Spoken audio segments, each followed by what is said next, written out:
Alright guys, welcome to another gear review. Today I'm going to be reviewing the Bindi Petzl Headlamp. This is one of their smallest, if not their smallest, besides their emergency headlamp that just barely came out in 2018. I've had the chance to wear this headlamp a lot and run with it a lot. They label it as an active headlamp. I've basically only used it for trail running. Which is what I do the most. So I'm going to tell you about the headlamp. So I ran an entire 50-mile ultramarathon with this headlamp. Not as my primary headlamp, but as a backup. Because it is so light, I was required to take 2 lights on this race.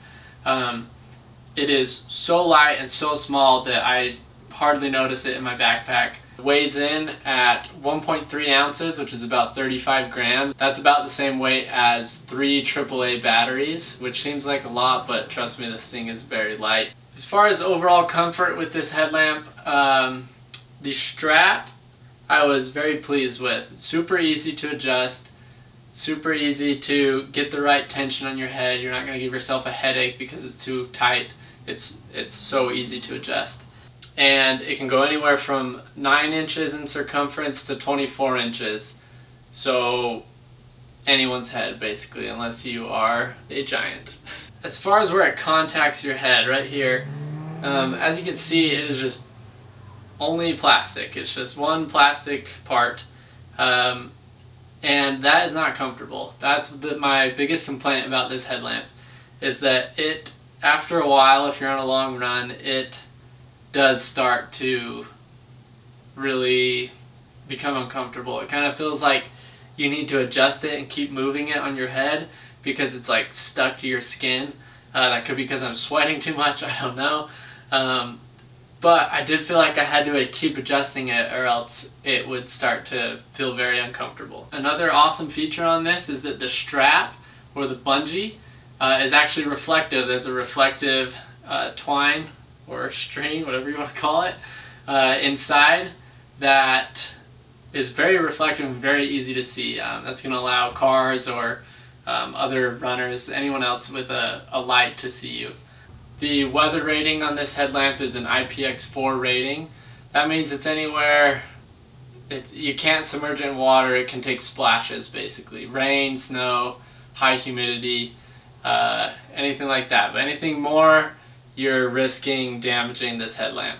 Petzl says that if their headlamps are not waterproof, they are weatherproof in that they have a special coating on all the components on the inside that will add additional weatherproofing to their headlamps. So that's a nice thing. I'm not sure if other companies do that, but Petzl does claim to be doing that. So let's talk about the chargeability of this headlamp and the battery. I charged this from completely dead to fully charged, and it took just about an hour, just over an hour. And I was using a 1 amp charger, which you should not use anything greater than a 1 amp charger on this because of the amp hours on it. It's only 680 milliamp hours. So if you use one of those, like a bigger charger, anything greater than 1 amp, you have a risk of shortening the battery life, or also having the battery heat up too much, and that can get very dangerous. You don't want that to explode or catch on fire on you. One thing that I really like about this headlamp is the battery indicator. Every time you turn it on and turn it off, it's going to give you the battery. It's either going to give you a green, orange, or red light indicating about how much battery it has left. So one thing I noticed with this headlamp when I was running it to the ground, at least its battery life to the ground, is that it maintains its brightness almost all the way throughout its life cycle of the battery. Other headlamps you can see, or other lights in general, slowly lose its brightness as the battery goes out. Petzl, this headlamp and other Petzl headlamps maintain that brightness until the very end of their battery, and then they drop off. This light has 2 locking features. One is a mechanical lock, which works by rotating the light 180 degrees around. to the point where it covers up the button, so you cannot physically push the button as it's in the locked position. I had this in the locked position, and it unfortunately came out and did turn on, which is probably like the worst case scenario. But that did happen to me. So I would recommend using the second lock feature, which is just holding the power button down for 4 seconds, and the light will blink a few times to indicate that the light is locked. And then you just do the exact same thing to unlock it. Just hold it down for 4 seconds and you're good to go. Alright, so the button itself, there's one button on this headlamp. It is pretty small. Pushing it with your fingers, your bare fingers, is very easy. Although if you have any glove that is reasonably thick, that's going to become a little bit more difficult. So when I first got this headlamp and I started to rotate the headlamp to get a different angle on it, I was a little bit nervous that it would lose its position because there's no clicks, it's just pure friction. But it is so light that when you're running or when you shake it even, like, there's no way you're gonna move it. It is so light, and I'm pretty sure it's balanced perfectly that you can't move it. Another bonus feature on this is that you can use it while charging. So if you have a portable battery, you can use the light completely normal how you would with it plugged in.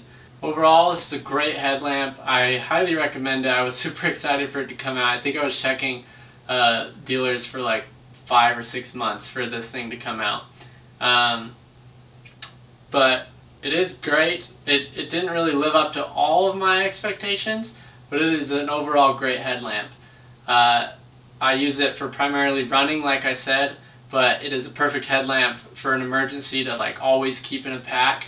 I always keep this one in my running pack just in case I'm caught out on a long run and I need a little bit of light, or actually quite a bit of light for an emergency light. So that is the Petzl Bindi Headlamp. Thanks guys.